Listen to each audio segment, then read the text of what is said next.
ಸನ್ನಿಧಿಂ ಮಾನಸೇ ಚ. ಸಭೆಗೆ ನಮಸ್ಕಾರ. 1:30 ಆಗಿದೆ. ನಾನು ಅನ್ನಕಂಟಕ ಆಗೋದಕ್ಕೆ ಬಯಸೋದಿಲ್ಲ. ಆಮೇಲೆ ವಿಷಯ ಇರುವುದು ದ್ವೈತ. ದ್ವೈತ ಕೂಡ ಯಾರಿಗೂ ಅನ್ನಕಂಟಕ ಆಗಬಾರ್ದು. ಹಾಗಾಗಿ ಇರೋ ವಿಷಯವನ್ನು ಆದಷ್ಟು ನೇರವಾಗಿ ಸಂಕ್ಷಿಪ್ತವಾಗಿ ಹೇಳೋದಕ್ಕೆ ಪ್ರಯತ್ನ ಮಾಡ್ತೇನೆ. ಬನ್ನಂಜಿಯವರ ಚಿಂತನೆಯಲ್ಲಿ ದ್ವೈತ ಅಂತ ವಿಷಯ ಕೊಟ್ಟಿದ್ದೆ. ಯಾಕೆಂತ ಹೇಳಿದರೆ ಇಲ್ಲಿಯ ನಿರ್ವಾಹಕರು ಹೇಳಿದರು ಬನ್ನಂಜಿಯವರ ಹೆಸರು ಬರಲಿ, ಆಮೇಲೆ ದ್ವೈತದ ಹೆಸರು ಬರಲಿ ಅಂತ. ಹಾಗಾಗಿ ಬನ್ನಂಜಿಯವರ ಚಿಂತನೆಯಲ್ಲಿ ದ್ವೈತ ಅಂತ ಹೇಳಿದೆ. ಇದು ಹೇಗೆ ಅಂತ ಹೇಳಿದರೆ ರಾಮನ ಮತವೇ ಹನುಮನ ಮತ, ಹನುಮನ ಮತವೇ ರಾಮನ ಮತ. ಹಾಗೆ ಬನ್ನಂಜಿಯವರ ದ್ವೈತ ಅಂತಿಲ್ಲ, ಮಧ್ವಾಚಾರ್ಯರ ದ್ವೈತ ಏನಿದೆಯೋ ಅದೇ ಬನ್ನಂಜಿಯವರ ದ್ವೈತ.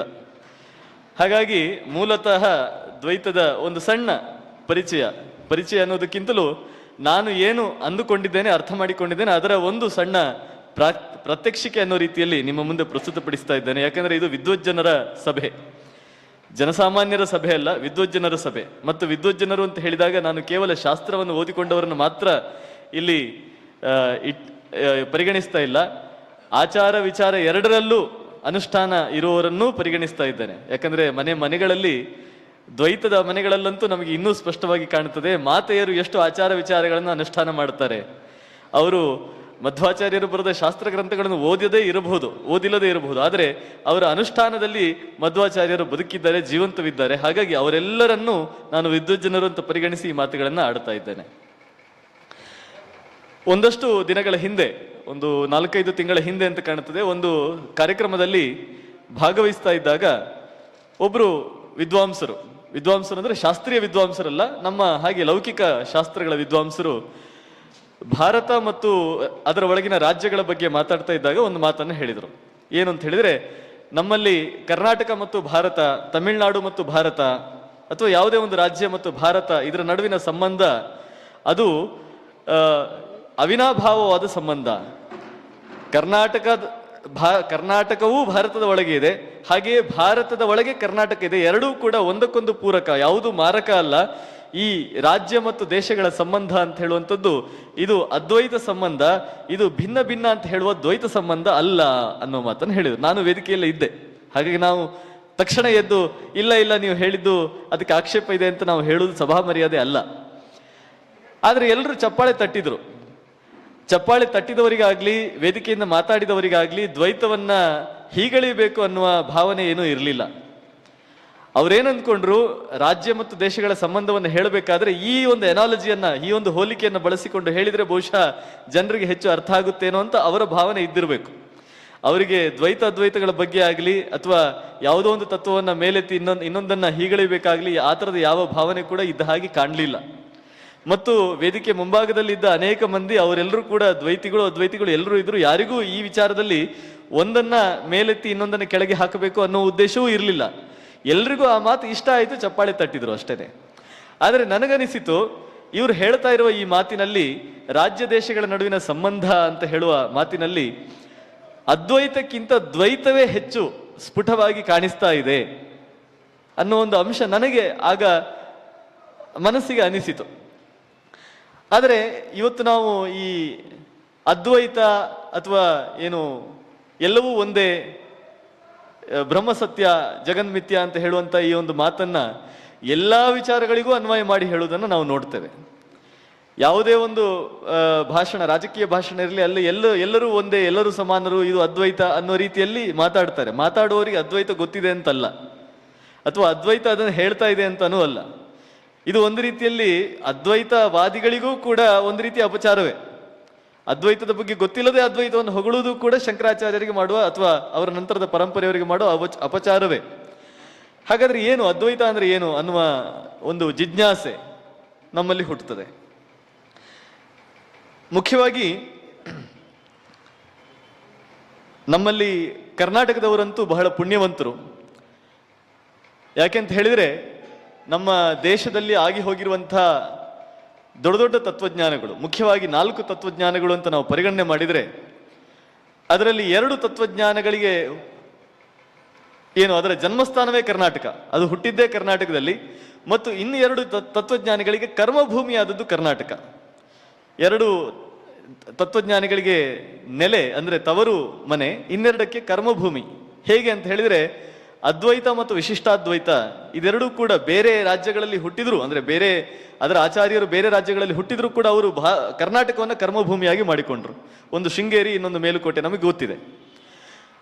ಅದೇ ರೀತಿಯಲ್ಲಿ ಉಡುಪಿಯ ಮಧ್ವಾಚಾರ್ಯರು ಉಡುಪಿಯಲ್ಲಿ ಹುಟ್ಟಿ ಅವರು ದ್ವೈತ ಪ್ರಚಾರವನ್ನ ಮಾಡಿದ್ರೆ, ಇನ್ನೊಬ್ರು ಶಕ್ತಿ ವಿಶಿಷ್ಟಾದ್ವೈತ, ನಾವು ಇವತ್ತು ಅದನ್ನ ಆ ಶಬ್ದವನ್ನು ಕೇಳುವುದನ್ನೇ ಮರೆತು ಬಿಟ್ಟಿದ್ದೇವೆ. ಶಕ್ತಿ ವಿಶಿಷ್ಟಾದ್ವೈತ ಈ ನೆಲದಲ್ಲಿ ಉತ್ತರ ಕರ್ನಾಟಕದಲ್ಲಿ ಹುಟ್ಟಿದ, ಅಥವಾ ಬಸವಣ್ಣನವರು ಪ್ರಚಾರ ಮಾಡಿದ, ಹುಟ್ಟಿದ್ದು ಬೇರೆಯ ಅನೇಕ ದಾರ್ಶನಿಕರ ಮೂಲಕ, ಆದರೆ ಅದನ್ನು ಪ್ರಚಾರ ಮಾಡಿದ್ದು ಬಸವಣ್ಣ. ಹೀಗೆ ಇಬ್ಬರು ತತ್ವಜ್ಞಾನಿಗಳು ಕರ್ನಾಟಕದಲ್ಲೇ ಹುಟ್ಟಿ ಈ ನೆಲವನ್ನ ಕರ್ಮಭೂಮಿಯಾಗಿ ಮಾಡಿಕೊಂಡವರು. ಹಾಗಾಗಿ ಎಲ್ಲ ತತ್ವಜ್ಞಾನಗಳ ಅತ್ಯಂತ ಶ್ರೀಮಂತವಾದ ನೆಲ ಕರ್ನಾಟಕವಾಗಿರೋದ್ರಿಂದ ಕನ್ನಡಿಗರು ಬಹಳ ಪುಣ್ಯವಂತರು.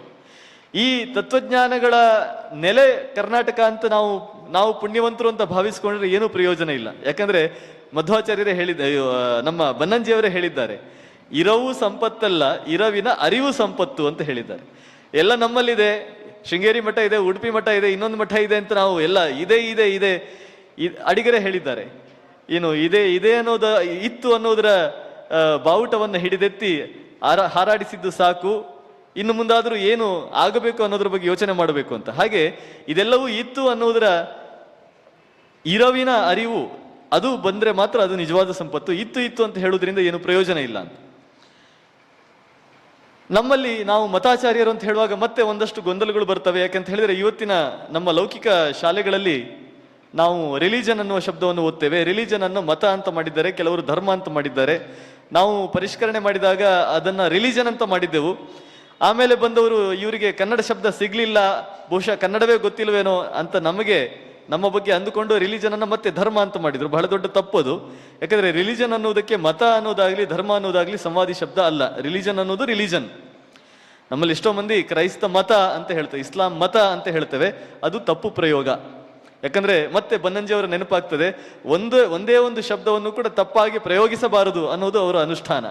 ಹಾಗಾಗಿ ಈ ವೇದಿಕೆಯಲ್ಲಾದ್ರೂ ನಾವು ಆ ಒಂದು ಜ್ಞಾನವನ್ನು ಪಡೆಯಬೇಕು. ಕೆಲವು ಶಬ್ದಗಳನ್ನಾದ್ರೂ ಇದು ತಪ್ಪು ಅನ್ನೋದನ್ನ ನಾವು ಗುರುತು ಮಾಡಿಕೊಂಡು ಸರಿಯಾದ ಶಬ್ದ ಪ್ರಯೋಗವನ್ನು ಮಾಡ್ಲಿಕ್ಕೆ ಶುರು ಮಾಡಬೇಕು ಅಂತ. ಅದರ ಅರ್ಥ ವ್ಯತ್ಯಾಸಗಳ ಬಗ್ಗೆ ನಾನು ಹೆಚ್ಚು ದೀರ್ಘವಾಗಿ ಹೇಳಕ್ ಹೋಗೋದಿಲ್ಲ. ಆದರೆ ಮತ ಅನ್ನುವುದಕ್ಕೆ ಭಾರತದ ನೆಲದಲ್ಲಿ ಹುಟ್ಟಿರುವ ಚಿಂತನೆ ಮತ ಅಂತ ಹೇಳುವಂಥದ್ದು. ಹೊರಗಿನ ಯಾವ ಜಗತ್ತಿನ ಬೇರೆ ಯಾವ ಭಾಗದಲ್ಲೂ ಮತ ಬರಲಿಲ್ಲ, ಅಲ್ಲೆಲ್ಲ ರಿಲಿಜನ್ ಮಾತ್ರ ಬಂದದ್ದು. ಮತದಲ್ಲಿ ಒಂದು ಸ್ವಾತಂತ್ರ್ಯ ಇದೆ. ನೀವು ಹುಟ್ಟಿದ್ದು ಯಾವುದೇ ಒಂದು ಕುಟುಂಬದಲ್ಲಾದರೂ ಕೂಡ ನಿಮ್ಮ ಸಿದ್ಧಾಂತವನ್ನ ನೀವು ಬೆಳೆಸಿಕೊಂಡು, ನಿಮ್ಮ ಸ್ವತಂತ್ರವಾದ ಚಿಂತನೆಯನ್ನು ಬೆಳೆಸಿಕೊಂಡು ನಿಮ್ಮದೇ ಮತವನ್ನ ಹುಟ್ಟು ಹಾಕುವುದಕ್ಕೆ ನಿಮಗೆ ಇಲ್ಲಿ ಅವಕಾಶ ಇದೆ. ಅದಕ್ಕೆ ಉತ್ತಮ ಉದಾಹರಣೆ ಮಧ್ವಾಚಾರ್ಯರ ಕುಟುಂಬದವರು, ಅವರ ತಂದೆ ಅಥವಾ ಅವರು ಕೂಡ ಹುಟ್ಟಿದಾಗ ಅವರು ದ್ವೈತವಾದಿಗಳೇನೂ ಅಲ್ಲ. ಆದರೆ ದ್ವೈತವಾದವನ್ನ ಅವರು ಪ್ರಚಾರ ಮಾಡಿದರು, ಅದನ್ನು ಒಪ್ಪಿ ನಂಬಿ ಗೌರವಿಸಿ ಅದನ್ನೇ ತನ್ನ ಮತ ಅಂತ ಅವರು ಸ್ವೀಕಾರ ಮಾಡಿದರು. ಹಾಗಾಗಿ ಯಾವುದೇ ಒಂದು ಮತವನ್ನು ಸ್ವೀಕಾರ ಮಾಡುವುದಕ್ಕೆ ಅವಕಾಶ ಇದೆ. ಮತ್ತು ಎರಡನೇದಾಗಿ, ಇದು ಇನ್ನೊಂದು ಮತವನ್ನ ನೀನು ಖಂಡಿಸಬೇಕು ಅಂದ್ರೆ ಅವರ ತಲೆ ಕಡಿಬೇಕು ಅಂತ ನೀನು ಹೇಳೋದಿಲ್ಲ. ಎಲ್ಲವೂ ಕೂಡ ವಾದ ವಿವಾದಗಳ ರೂಪದಲ್ಲಿ, ಚರ್ಚೆ ಸಂವಾದಗಳ ರೂಪದಲ್ಲಿ ನಡೆಯಲಿ. ಅವನು ನನ್ನ ಮತವನ್ನು ಒಪ್ಪಿ ಬಂದ್ರೆ ಸ್ವಾಗತ, ಅಥವಾ ಅವನ ಮತವನ್ನೇ ಅಪ್ಪಿ ಹಿಡಿದರೆ ಅದೂ ಸ್ವಾಗತವೇ. ಎರಡೂ ಸ್ವೀಕಾರಾರ್ಹವೇ. ಅವನು ಬದುಕಲಿಕ್ಕೂ ಅವಕಾಶ ಇದೆ, ಅವನು ನನ್ನ ಮತವನ್ನು ಒಪ್ಪಿ ಈ ಕಡೆ ಬಂದ್ರೆ ಇಲ್ಲೂ ಬದುಕಲಿಕ್ಕೆ ಅವಕಾಶ ಇದೆ. ಎರಡೂ ಕಡೆಯೂ ಸ್ವಾತಂತ್ರ್ಯ ಇದೆ ಅನ್ನುವಂತಹ ಅತ್ಯುತ್ತಮವಾದ ಸ್ವಾತಂತ್ರ್ಯ ಸಂದೇಶವನ್ನು ಕೊಡ್ತಾ ಇರುವಂಥದ್ದು ಮತ. ಅದು ರಿಲಿಜನ್ ಅಲ್ಲಿ ಇಲ್ಲ. ಅಂತಹ ಒಂದು ಮತ, ದ್ವೈತ ಮತವನ್ನ ಪ್ರಚಾರ ಮಾಡಿದೆ. ಈಗಷ್ಟೇ ಹಿರಿಯರು ಹೇಳಿದ್ರು, ದ್ವೈತ ಮಧ್ವಾಚಾರ್ಯರು ಬರುವುದಕ್ಕೆ ಮೊದಲು ಇತ್ತು. ನಮ್ಮಲ್ಲಿ ಎಷ್ಟು ತಪ್ಪು ಕಲ್ಪನೆಗಳಿದ್ದಾವೆ. ಮಧ್ವಾಚಾರ್ಯರು ಬಂದೇ ದ್ವೈತ ಮತವನ್ನು ಸ್ಥಾಪನೆ ಮಾಡಿದರು ಅಲ್ಲ. ದ್ವೈತ ಮತವನ್ನ ಅವರು ಸಮನ್ವಯಗೊಳಿಸಿ ಅದಕ್ಕೊಂದು ಚೌಕಟ್ಟು ಹಾಕಿ ಕೊಟ್ಟರು. ಒಂದು ಚಿತ್ರ ಮೊದಲೇ ಇತ್ತು, ಆ ಚಿತ್ರಕ್ಕೆ ಚೌಕಟ್ಟು ಹಾಕಿ ಗೋಡೆ ಮೇಲೆ ನೇತು ಹಾಕಿ ಎಲ್ಲರೂ ಅದನ್ನ ರಸಾಸ್ವಾದನೆ ಮಾಡುವ ಹಾಗೆ ಮಾಡಿದವರು ಮಧ್ವಾಚಾರ್ಯರು. ನಮ್ಮಲ್ಲಿ ಎಷ್ಟೋ ಮಂದಿ ಹೇಳ್ತಾರೆ ಅಷ್ಟಮಠಗಳನ್ನು ಮಧ್ವಾಚಾರ್ಯರು ಸ್ಥಾಪನೆ ಮಾಡಿದರು. ನಮ್ಮ ಟೆಕ್ಸ್ಟ್ ಬುಕ್ ಅಲ್ಲೇ ಇತ್ತು, ನಾವು ಸರಿ ಮಾಡಿದೆವು. ಆಮೇಲೆ ಈ ತರದ ಸೂಕ್ಷ್ಮಗಳನ್ನು ಬಹಳಷ್ಟು ಮಂದಿ ಗಮನಿಸಲಿಲ್ಲ.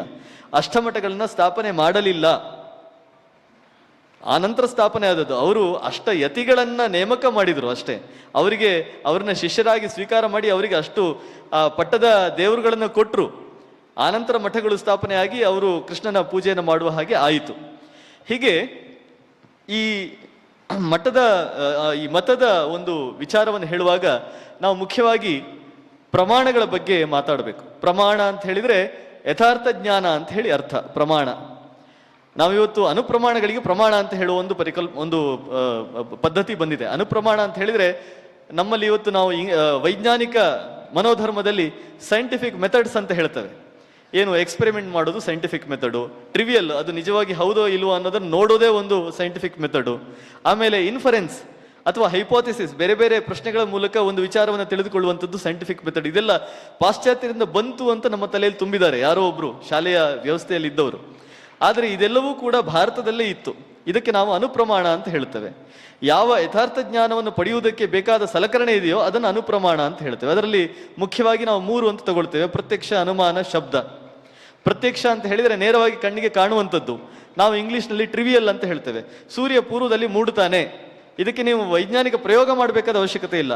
ಅಥವಾ ಅನುಮಾನ, ಮೂಡ್ತಾನೋ ಇಲ್ಲವೋ ಅಂತ ರಾತ್ರಿ ಕುತ್ಕೊಂಡು ಚಿಂತನೆ ಮಾಡಬೇಕಾದ ಅವಶ್ಯಕತೆಯೂ ಇಲ್ಲ. ಮುಂಜಾನೆ ಎದ್ದು ಮೂಡು ದಿಕ್ಕನ್ನು ನೋಡಿದರೆ ಸಾಕು, ಪೂರ್ವವನ್ನು ನೋಡಿದರೆ ಸಾಕು, ಸೂರ್ಯ ಬರ್ತಾ ಇದ್ದಾನೆ, ಅದು ಸಿದ್ಧವಾಯಿತು. ಇದು ಪ್ರತ್ಯಕ್ಷ. ಅನುಮಾನ ಅಂತ ಹೇಳಿದ್ರೆ ಯಾವುದೋ ಒಂದು 4-5 ಪ್ರಶ್ನೆಗಳನ್ನು ಇಟ್ಟುಕೊಂಡು ಅದರ ಮೂಲಕ ಇದು ಹೀಗಿದ್ರೆ ಹೀಗಾಗಿರ್ಬೋದು, ಹೀಗಾಗಿರ್ಬೋದು, ಹೀಗಾಗಿರ್ಬೋದು ಅಂತ ಹೇಳಿಕೊಂಡು ಒಂದು ಫೈನಲ್ ಕನ್ಕ್ಲೂಷನ್ಗೆ ಬರುವಂಥದ್ದು ಅಥವಾ ಇನ್ಫರೆನ್ಸ್ಗೆ ಬರುವಂಥದ್ದು ಅನುಮಾನ. ಇದಕ್ಕೆ ನಾವು ಇನ್ಫರೆನ್ಸ್ ಅಂತ ಹೇಳ್ತೇವೆ, ಎಕ್ಸ್ಪೆರಿಮೆಂಟಲ್ ರಿಸಲ್ಟ್ಸ್ ಅಂತ ಹೇಳ್ತೇವೆ, ಹೈಪೋಥೆಸಿಸ್ ಅಂತ ಹೇಳ್ತೇವೆ. ನಿಮ್ಗೆ ಆಶ್ಚರ್ಯ ಆಗ್ಬೋದು, ಪಾಶ್ಚಾತ್ಯ ಜಗತ್ತಿನಲ್ಲಿ ಇರುವಂತಹ ಥಿಯರಿ ಅನ್ನುವ ಶಬ್ದ, ಅದು ಯಾವ ಥಿಯರಿ ಬೇಕಾದರೂ ನೀವು ತಗೊಳ್ಳಿ, ರಿಲೇಟಿವಿಟಿ ಥಿಯರಿ ಅಥವಾ theory of evolution, theory of anything, theory of thermodynamics ಅಂತ ತಗೊಳ್ಳಿ, ಯಾವುದೇ ಥಿಯರಿಯನ್ನ ನಾವು ತಗೊಂಡ್ರು ಕೂಡ ಅದು ಈ ಅನುಮಾನ ಅನ್ನುವ ಒಂದು ಸಣ್ಣ ಒಂದು ಜಾಗದಲ್ಲಿ ಕೂತ್ಕೊಳ್ಳುವಂತಹ ಸಂಗತಿ. ಜಗತ್ತಿನ ಯಾವ ಥಿಯರಿಯೂ ಕೂಡ ಇದುವರೆಗೆ ಸಿದ್ಧವಾಗಿಲ್ಲ, ಅದು ಸಾಬೀತಾಗಿಲ್ಲ, ಪ್ರೂವ್ ಆಗಿಲ್ಲ. ಥಿಯರಿ ಆಫ್ ಇವಲ್ಯೂಷನ್ ಅನ್ನು ಇಟ್ಟುಕೊಂಡು, ಥಿಯರಿ ಆಫ್ ರಿಲೇಟಿವಿಟಿಯನ್ನು ಇಟ್ಟುಕೊಂಡು ಕೂಡ ಪ್ರೂವ್ ಆಗಿಲ್ಲ. ಆದರೆ ಅದನ್ನು ನಾವು ಯಾಕೆ ಒಪ್ಪಿಕೊಂಡಿದ್ದೇವೆ ಅಂತ ಹೇಳಿದ್ರೆ ಅದಕ್ಕಿಂತ ಒಳ್ಳೆಯ ಥಿಯರಿ ಬಂದಿಲ್ಲ ಅನ್ನುವ ಕಾರಣಕ್ಕೆ.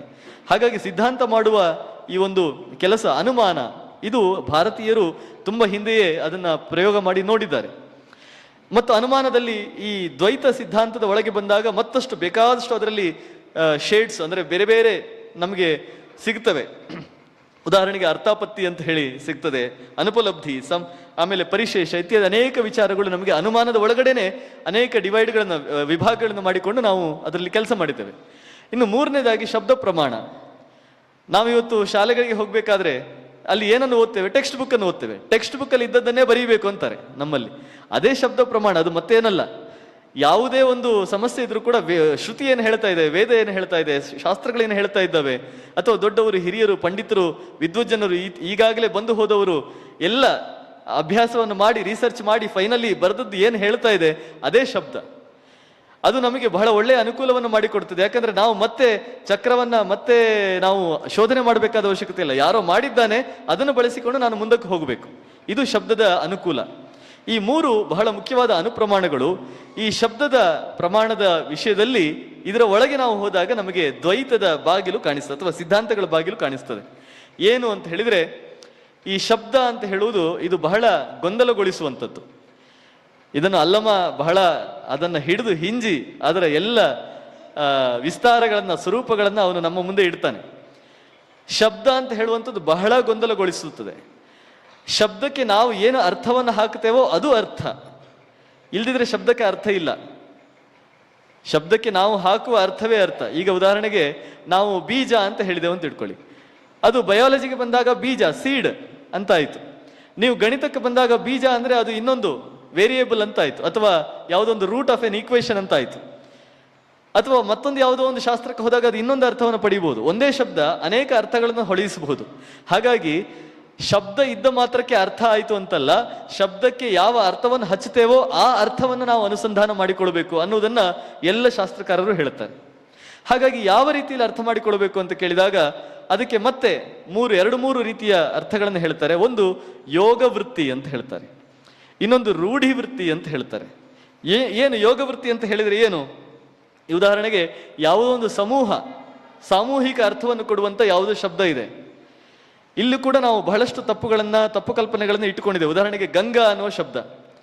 ಗಂಗೆ ಇವತ್ತು ನಮಗೆಲ್ಲ ಗೊತ್ತಿದೆ, ಗಂಗೆ ಒಂದು ನದಿ, ಉತ್ತರ ಭಾರತದಲ್ಲಿ ಹರಿಯುತ್ತದೆ, ಗಂಗೋತ್ರಿಯಲ್ಲಿ ಹುಟ್ಟಿತು, ಆಮೇಲೆ ಇಲ್ಲಿ ಏನು ಪಶ್ಚಿಮ ಬಂಗಾಳಕ್ಕೆ ಬಂದು ಅಲ್ಲಿ ಸಮುದ್ರವನ್ನು ಸೇರಿತು ಅಂತೆಲ್ಲ ನಾವು ಮಾತಾಡ್ತೇವೆ. ಆದರೆ ಗಂಗೆ ಅನ್ನುವ ಶಬ್ದಕ್ಕೆ ಮೂಲದಲ್ಲಿ ವೇದಗಳ ಕಾಲದಲ್ಲಿ ಇದ್ದಂತಹ ಅರ್ಥ ಏನು ಅಂತ ಹೇಳಿದ್ರೆ, ಯಾವುದೋ ಒಂದು ನದಿ ಅದು ಒಂದು ಮೂಲದಿಂದ ಹುಟ್ಟಿ ಅದು ಎಲ್ಲ ಉಪನದಿಗಳನ್ನ ತನ್ನ ಒಡಲಿಗೆ ಸೇರಿಸಿಕೊಂಡು ಎಲ್ಲೂ ಕೂಡ ಮತ್ತೊಂದು ನದಿಯ ಒಳಗೆ ಹೋಗದೆ, ಅಂದ್ರೆ ಮತ್ತೊಂದು ನದಿಗೆ ಸೇರಿಕೊಳ್ಳದೆ ತಾನೇ ಸ್ವತಂತ್ರ ನದಿಯಾಗಿ ಅತ್ಯಂತ ವಿಶಾಲವಾಗಿ ವರ್ಷದ 365 ದಿನಗಳ ಕಾಲವೂ ಕೂಡ ತುಂಬಿ ಹರಿಯುತ್ತಾ ಕೊನೆಗೆ ಸಾಗರವನ್ನು ಯಾವುದು ಸೇರ್ತದೋ ಅದು ಗಂಗೆ. ಈ ಒಂದು ಅರ್ಥವನ್ನು ಉಳ್ಳ ಯಾವ ನದಿಯೂ ಕೂಡ ಗಂಗೆಯೇ. ಹಾಗಾಗಿ ಈ ರೀತಿ ನಾವು ಒಂದು ವಿಚಾರವನ್ನ ಹೇಳಿ ಅದರ ಎಲ್ಲ ಲಕ್ಷಣಗಳನ್ನು ಹೇಳಿ ಅದಕ್ಕೆ ಇಂತಹ ಶಬ್ದ ಅಂತ ಹೇಳಿದಾಗ ಅದನ್ನು ನಾವು ಯೋಗವೃತ್ತಿ ಅಂತ ಹೇಳ್ತೇವೆ. ಅದೇ ರೀತಿಯ ನಮಗೆಲ್ಲ ಅರ್ಥ ಆಗುವಂತ ಇನ್ನೊಂದು ಶಬ್ದ ಬ್ರಹ್ಮ. ನಾವು ಬ್ರಹ್ಮ ಅಥವಾ ಪರಬ್ರಹ್ಮ ಅಂತ ಹೇಳುವಾಗ ಯಾರೂ ಕೂಡ 4 ಮುಖದ ಬ್ರಹ್ಮ 5 ಮುಖದ ಬ್ರಹ್ಮ ಅಂತ ಹೇಳುವುದಿಲ್ಲ. ಯಾಕೆ? ಪರಬ್ರಹ್ಮ ಅಂದ್ರೆ ನಮಗೆಲ್ಲ ಗೊತ್ತಿದೆ, ಅದು ಬೃಹ ಅನ್ನುವ ಧಾತುವಿನಿಂದ ಹುಟ್ಟಿದೆ. ಯಾವುದು ದೊಡ್ಡದೋ, ಯಾವುದು ವಿಶಾಲವೋ, ಯಾವುದು ಎಲ್ಲವನ್ನೂ ಆವರಿಸಿಕೊಂಡಿದೆ ಅದೇ ಬ್ರಹ್ಮ. ವಿಷ್ಣು ಅಂತ ಹೇಳಿದ್ರೆ ಅದು ಶಂಖಚಕ್ರ ಗದಾ ಪದ್ಮಗಳನ್ನು ಹಿಡಿದುಕೊಂಡಿರೋ ವಿಷ್ಣುವೇ ಆಗಿರ್ಬೇಕಾಗಿಲ್ಲ. ಯಾವುದು ಇಡೀ ವಿಶ್ವವನ್ನು ವ್ಯಾಪಿಸಿದೆಯೋ ಅದು ವಿಷ್ಣು. ಅಂದ್ರೆ ಶಬ್ದದ ಮೂಲಕ್ಕೆ ಹೋದಾಗ ಅದು ಯಾವ ಅರ್ಥವನ್ನು ಕೊಡ್ತಾ ಇದೆಯೋ ಅದೇ ಅದರ ಅರ್ಥ. ಇದನ್ನು ನಾವು ಯೋಗವೃತ್ತಿ ಅಂತ ಹೇಳ್ತೇವೆ. ಇನ್ನು ರೂಢಿವೃತ್ತಿ ಅಂತ ಎರಡನೇದಿದೆ. ರೂಢಿವೃತ್ತಿ ಅಂತ ಹೇಳಿದ್ರೆ ಯಾವುದೋ ಒಂದು ರೂಢಿಯಿಂದ ಬಂದಂತಹ ಹೆಸರು. ಈಗ ಉದಾಹರಣೆಗೆ ನಂಜುಂಡ ಅಂತ ಹೇಳ್ತೇವೆ. ಯಾರೋ ಒಬ್ಬ ಹಾವು ಕಚ್ಚಿ ನೆಲದಲ್ಲಿ ಬಿದ್ದು ಒದ್ದಾಡ್ತಾ ಇರ್ತಾನೆ, ಅವನಿಗೆ ನಾವು ನಂಜುಂಡ ಸ್ವಾಮಿ ಅಂತ ಹೇಳೋದಿಲ್ಲ. ಅಥವಾ ಯಾರೋ ಒಬ್ಬ ವಿಷ ಕುಡಿದಿರ್ತಾನೆ, ಆತ್ಮಹತ್ಯೆ ಮಾಡ್ಕೊಳ್ಬೇಕು ಅಂತ ಹೋಗಿ ವಿಷ ಕುಡಿದ್ರೆ ಅವನ ನಂಜುಂಡ ಅಂತ ಹೇಳೋದಿಲ್ಲ. ನಂಜುಂಡ ಅನ್ನುವ ಶಬ್ದದ ಒಂದು ಅರ್ಥ ಸಂಧಾನ ಇರುವುದು ಒಬ್ಬನಿಗೆ ಮಾತ್ರ, ಆ ಒಬ್ಬ ದೇವನಿಗೆ ಮಾತ್ರ, ಅವನಿಗೆ ನಂಜುಂಡ ಅಂತ ಹೇಳ್ತೇವೆ. ಹಾಗೆ ಯಾವುದು ಲೋಕೋತ್ತರವಾದಂತಹ ಅರ್ಥವನ್ನು ಪಡೆದಿದೆಯೋ ಅದು ರೂಢಿ ವೃತ್ತಿ ಅಂತ. ನಮ್ಮ ಜನಸಾಮಾನ್ಯ ವ್ಯವಹಾರಗಳಲ್ಲೇ ಬರ್ತದೆ. ಯಾರೋ ಒಬ್ಬ ತರಕಾರಿಯವನು ರಸ್ತೆಯಲ್ಲಿ ತರಕಾರಿ ಅಂತ ಹೇಳ್ತಾ ಹೋಗ್ತಾ ಇದ್ರೆ ತರಕಾರಿ ಅಂತ ಹೇಳ್ತೇವೆ, ಅವನ ಹೆಸರು ತರಕಾರಿ ಅಲ್ಲ. ಆದ್ರೆ ದಿನ ತರಕಾರಿ ಮಾರುವುದರಿಂದ ಅವನ ಹೆಸರು ತರಕಾರಿ ಅಂತ ಹೇಳಿದ್ಕೊಳ್ಳಿ ಅವನ ಹಿಂದೆ ತೆಗೆ ನೋಡ್ತಾನೆ. ಇದು ರೂಢಿವೃತ್ತಿ ಅಂತ. ಸೊ ಹೀಗೆ ಈ ರೂಢಿವೃತ್ತಿ ಮತ್ತು ಯೋಗ ವೃತ್ತಿಗಳು ಎರಡಿದ್ದಾವೆ. ಈ ಎರಡು ರೀತಿಗಳಲ್ಲಿ ಒಂದು ಶಬ್ದವನ್ನು ಅರ್ಥ ಮಾಡಿಕೊಳ್ಳಬಹುದು ಅನ್ನುವುದು ವೇದ ಹೇಳ್ತಾ ಇರುವಂಥದ್ದು, ನಿರುಕ್ತ ಅಥವಾ ಈ ಎಲ್ಲ ಶಾಸ್ತ್ರಗಳು ಹೇಳ್ತಾ ಇರುವಂಥದ್ದು. ಇದರ ಜೊತೆಗೆ ಮೂರನೇದು ಲಾಕ್ಷಣಿಕ ವೃತ್ತಿ ಅಂತ ಇದೆ. ಅಂದ್ರೆ ಯಾವುದನ್ನು ನೇರವಾಗಿ ಹೇಳಲಿಕ್ಕೆ ಸಾಧ್ಯ ಇಲ್ಲವೋ ಅದನ್ನು ಹೇಳುವಂಥದ್ದು ಲಾಕ್ಷಣಿಕ ವೃತ್ತಿ. ಇದು ಕಾವ್ಯಗಳು ಬಳಸುವಂತಹ ಭಾಷೆ, ಕಾವ್ಯಗಳು ಬಳಸುವ ಆಯುಧ ಅಂತ ಹೇಳ್ಬೋದು. ವಚನಗಳ ಒಳಗೆ ಇರುವಂಥದ್ದೇ ಆ ಲಾಕ್ಷಣಿಕ ವೃತ್ತಿ ಅಂತ ಹೇಳ್ಬೋದು. ಹೇಗೆ ಅಂತ ಹೇಳಿದ್ರೆ, ನಾವು ಜನಸಾಮಾನ್ಯರ ಉದಾಹರಣೆ ತಗೊಳ್ಳೋದಾದ್ರೆ ಅವರ ಮನೆ ಮುಂದೆ ಬೆನ್ಸ್ ಕಾರ್ ಬಂತು ಅಂತ ಹೇಳ್ತೇವೆ. ಅವರ ಮನೆ ಮುಂದೆ ಬೆನ್ಸ್ ಕಾರ್ ಬಂತು ಅಂತ ಹೇಳಿದ್ರೆ ಮೇಲಿನ ಅರ್ಥ ಏನು? ಅವರ ಮನೆ ಮುಂದೆ ಒಂದು ಕಾರು ಬಂತು, ಆ ಕಾರಿನ ಮಾಡೆಲ್ ಬೆನ್ಸ್ ಅಂತ ಅರ್ಥ ಆಗ್ತದೆ. ಆದ್ರೆ ನಾವು ಅಷ್ಟೇ ಅರ್ಥ ಮಾಡ್ಕೊಳ್ತೇವಾ? ಇಲ್ಲ. ನಾವು ಪಕ್ಕದವರು ಕೂಡ ಆ ಮನೆಗೆ ಹೋಗಿ ನೋಡ್ತೀವಿ, ಯಾರು ಬಂದ್ರು, ಯಾಕೆ? ಬೆನ್ಸ್ ಕಾರಲ್ಲಿ ಬಂದಿದ್ದಾರೆ, ಸ್ವಲ್ಪ ಶ್ರೀಮಂತರೇ ಇರಬೇಕು. ಅವ್ರು ಯಾವುದೋ ಮಾರುತಿ ಕಾರಲ್ಲಿ ಬಂದ್ರು, ಇನ್ನೊಂದು 2 ವೀಲರಲ್ಲೋ ಬಂದ್ರು ಅಂತ ಹೇಳಿದ್ರೆ ಯಾರೋ ಜನಸಾಮಾನ್ಯರು ಬಂದಿದ್ದಾರೆ ಅಂತ ಹೇಳ್ತೇವೆ. ಆದ್ರೆ ಯಾವುದೊಂದು ದೊಡ್ಡ ಗಾಡಿಯಲ್ಲಿ ಬಂದಿದ್ದಾರೆ ಅಂದ್ರೆ ದೊಡ್ಡ ಶ್ರೀಮಂತರು ಬಂದಿದ್ದಾರೆ ಅಂತ ಆಯ್ತು. ಅವನು ಬೆಳಿಗ್ಗೆ 2 ಮಸಾಲೆ ದೋಸೆ ತಿಂದ ಅಂತ ಹೇಳಿದ್ರೆ ನಮಗೆ ತಕ್ಷಣ ಅರ್ಥ ಆಗ್ತದೆ ಬೆಳಿಗ್ಗೆ ಹೆವಿ ಬ್ರೇಕ್ಫಾಸ್ಟ್ ಮಾಡಿದ್ದಾನೆ. ಅದನ್ನು ಮತ್ತೆ ಹೇಳಬೇಕಾಗಿಲ್ಲ, ಅವನ ಹೊಟ್ಟೆ ತುಂಬಿತು ಅಂತ ಹೇಳಬೇಕಾಗಿಲ್ಲ. ಹಾಗೆ ಯಾವುದನ್ನು ನಾವು ಹೇಳಿದಾಗ ಅದು ಇನ್ನೊಂದು ಅರ್ಥವನ್ನು ಕೊಡ್ತದೋ ಇದು ಕಾವ್ಯದ ಕೆಲಸ. ಕಾವ್ಯದ ಕೆಲಸವೇ ಒಂದನ್ನು ಹೇಳಿ ಇನ್ನೊಂದನ್ನು ಅರ್ಥ ಮಾಡಿಸುವಂಥದ್ದು ಅಲ್ವೇ? ದೇವರು ರುಜು ಮಾಡಿದನು ಅಂತ ಕುವೆಂಪು ಹೇಳಿದ್ರು. ಅಂದ್ರೆ ದೇವರೇನಾದ್ರೂ ಸೈನ್ ಹಾಕಿದ್ರ ಬಂದು ಆಕಾಶದಲ್ಲಿ? ಇಲ್ಲ. ಹಕ್ಕಿಗಳು ಹಾರಿ ಹೋಗ್ತಾ ಇರೋದನ್ನು ನೋಡಿದಾಗ ಕವಿಗೆ ದೇವರೇ ಸಹಿ ಹಾಕ್ತಾ ಇದ್ದಾನೆ ಅಂತ ಅನಿಸಿತು. ಇದು ಲಾಕ್ಷಣಿಕ ವೃತ್ತಿ. ನಮ್ಮ ಟೆಕ್ಸ್ಟ್ ಬುಕ್ಕಿನ ಪರಿಷ್ಕರಣೆ ಸಮಯದಲ್ಲಿ ಮತ್ತೆ ಮತ್ತೆ ಬಂದ ಒಂದು ಶಬ್ದ ನಿಮಗೆ ಗೊತ್ತಿರ್ಬೋದು, ಬುಲ್ಬುಲ್. ಸಾವರ್ಕರ್ ಇವರು ವಿನಾಯಕ್ ದಾಮೋದರ್ ಸಾವರ್ಕರ್ ಅವರು ಬುಲ್ಬುಲ್ ಹಕ್ಕಿಯ ಮೇಲೆ ಅವರು ಭಾರತ ದೇಶಕ್ಕೆ ಹೋದರು. ಇದನ್ನ ತುಂಬಾ ಜನ ನಮ್ಮ ವಿರೋಧಿಗಳು ಅದನ್ನ ಆಡಿಕೊಂಡು ನಕ್ಕಿದ್ದು. ನಾನು ಕೇಳಿದೆ, ನಿಮಗೆ ಕಾವ್ಯವೇ ಅರ್ಥ ಆಗೋದಿಲ್ವಾ? ಬುಲ್ಬುಲ್ ಒಬ್ರು ಕೇಳಿದ್ರು, ರಾಜಕಾರಣಿ ವೇದಿಕೆಯಲ್ಲಿ ಅಂದ್ರೆ ಮೀಡಿಯಾದಲ್ಲಿ ಕೇಳಿದ್ರು, ಅದು ಹೇಗ್ರಿ ಬುಲ್ಬುಲ್ ಹಕ್ಕಿಯ ಮೇಲೆ ಒಬ್ಬ ಮನುಷ್ಯ ಕೂತ್ಕೊಳ್ಳೋದಕ್ಕೆ ಸಾಧ್ಯ ಅಂತ ಕೇಳಿದ್ರು. ಅಂದ್ರೆ ನಾವು ಎಷ್ಟು ತಳಮಟ್ಟಕ್ಕೆ ಹೋಗಿದ್ದೇವೆ, ಅರ್ಥ ಮಾಡಿಕೊಳ್ಳುವ ವಿಚಾರದಲ್ಲಿ ಎಷ್ಟು ತಳಮಟ್ಟಕ್ಕೆ ಹೋಗಿದ್ದೇವೆ. ಇದೆಲ್ಲವೂ ಕೂಡ ಲಾಕ್ಷಣಿಕ ವೃತ್ತಿ ಅಂತ ಹೇಳ್ತವೆ. ಒಂದು ವಿಚಾರವನ್ನ ಇನ್ನೊಂದು ರೀತಿಯಲ್ಲಿ ಹೇಳುವಂಥದ್ದು. ಈ 3 ವಿಚಾರಗಳು ಯಾಕೆ ನಾನು ಹೇಳ್ತಾ ಇದ್ದೇನೆ ಅಂದ್ರೆ, ತತ್ ತ್ವಂ ಅಸಿ, ನೀನು ಅದೇ ಆಗಿದ್ದೀಯ ಅಂತ ಹೇಳುವ ಒಂದು ಶಬ್ದ ನಾವು ಮಹಾವಾಕ್ಯ ಅಂತ ನಾವು ಅದ್ವೈತದಲ್ಲಿ ಅದನ್ನು ಕರಿತೇವೆ. ವೇದಗಳಲ್ಲಿ ಬರುವ ಒಂದು ಮಹಾವಾಕ್ಯ ಅಂತ ಹೇಳ್ತೇವೆ. ಯಾಕೆ ಈ ಮಾತನ್ನ 2 ಸಿದ್ಧಾಂತಗಳು ತೆಗೆದುಕೊಂಡಾಗ ಅದ್ವೈತದವರು ಹೇಳಿದ್ರು ತತ್ ತ್ವಂ ಅಸಿ, ನೀನು ಅದೇ ಆಗಿದ್ದೀಯ. ನೀನು ಅಂತ ಹೇಳಿದ್ರೆ ತತ್ ಅದು, ತ್ವಂ ನೀನು. ಸೊ ತತ್ ಅಂತ ಹೇಳಿದ್ರೆ ಆ ಪರಬ್ರಹ್ಮ ವಸ್ತು, ಆ ಪರಬ್ರಹ್ಮ ವಸ್ತು ನೀನೇ ಆಗಿದ್ದೀಯಾ ಅಂತ ಹೇಳುವಾಗ ಅದು ಉದ್ದಾಲಕರು ಶ್ವೇತಕೇತುವಿಗೆ ಹೇಳುವಂತ ಮಾತು. ಪರಬ್ರಹ್ಮದ ವಿಚಾರವನ್ನು ಹೇಳುವಾಗ ಅದ್ವೈತ ಹೇಳಿತು ತತ್ ತ್ವಂ, ಈ 2 ಶಬ್ದಗಳನ್ನ ನೀವು ಮೂಲ ಅರ್ಥವನ್ನೇ ಬಳಸಿಕೊಳ್ಳು, ಲಾಕ್ಷಣಿಕಾರ್ಥವನ್ನು ಬಳಸಿಕೊಳ್ಬೇಕು. ಮೂರನೇ ಶಬ್ದ ಅಸಿ ಅಂತ ಹೇಳ್ತಾ ಇರುವಂಥದ್ದು, ಅದನ್ನು ನೀವು ಮುಖ್ಯಾರ್ಥವನ್ನು ತೆಗೆದುಕೊಳ್ಬೇಕು. ಮೊದಲ ಎರಡು ಶಬ್ದಕ್ಕೆ ಲಾಕ್ಷಣಿಕ ಅರ್ಥ. ತತ್ ಅಂತ ಹೇಳಿದ್ರೆ ಅದು ಅಂತ ಹೇಳಿದ್ರೆ ಅದು ಪರಬ್ರಹ್ಮ ವಸ್ತು, ಅದು ಅಂದ್ರೆ ಅದು ಅಂತಲ್ಲ, ಅದು ಪರಬ್ರಹ್ಮ ವಸ್ತುವಿನ ಬಗ್ಗೆ ಹೇಳ್ತಾ ಇರುವಂಥದ್ದು. ತ್ವಂ ಅಂತ ಹೇಳಿದ್ರೆ ಅದು ಶ್ವೇತಕೇತು ಅಲ್ಲ, ಯಾವುದೋ ಒಬ್ಬ ವ್ಯಕ್ತಿ ಅಲ್ಲ. ತ್ವಂ ಅಂತ ಹೇಳಿದ್ರೆ ನೀನು, ಎಲ್ಲರೂ, ಪ್ರತಿಯೊಬ್ಬರೂ ಕೂಡ. ಹಾಗೆ ಆ ಪರಬ್ರಹ್ಮ ವಸ್ತುವೇ ನೀನು ಆಗಿದ್ದೀಯೇ. ಆ ಮೊದಲ ಎರಡು ಶಬ್ದಗಳಿಗೆ ಲಾಕ್ಷಣಿಕ ಅರ್ಥವನ್ನು ತೆಗೆದುಕೊಂಡು ಮೂರನೇದಕ್ಕೆ ಅಸಿ ಆಗಿದ್ದೀಯೇ, ನೀನೇ ಅದು ಅಂತ ಹೇಳಿದಾಗ ಒಂದು ಸಂದೇಶ ಸ್ಪಷ್ಟವಾಯಿತು, ಪ್ರತಿಷ್ಠೆ ಆಯಿತು, ಒಂದು ಸಿದ್ಧಾಂತ ಪ್ರತಿಷ್ಠೆ ಆಯಿತು. ಅದು ಏನು ಹೇಳ್ತಾ ಇದೆ, ಜಗತ್ತಿನಲ್ಲಿರುವ ಎಲ್ಲ ಅಜೀವರು ಎಲ್ಲರೂ ಕೂಡ ಪರಬ್ರಹ್ಮದ ಸ್ವರೂಪಗಳೇ, ಪರಬ್ರಹ್ಮರೇ, ಸ್ವತಃ ಪರಬ್ರಹ್ಮವೇ ಅಂತ ಹೇಳಿ ಸಿದ್ಧಾಂತ ಸ್ಪಷ್ಟವಾಯಿತು. ಇದು ಅದ್ವೈತ. ಆವಾಗ ದ್ವೈತದವರು ಹೇಳಿದರು, ಆ ನಂತರ ಕಾಲಾಂತರದಲ್ಲಿ ಹೇಳಿದ್ರು, ಇಲ್ಲ ಇಲ್ಲ, ಇದು ಮೊದಲ ಎರಡು ಶಬ್ದಗಳಿಗೆ ನಾವು ಲಾಕ್ಷಣಿಕ ಅರ್ಥ ತೆಗೆದುಕೊಳ್ಬೇಕಾಗಿಲ್ಲ. ಯಾಕೆ ಅಂತ ಹೇಳಿದ್ರೆ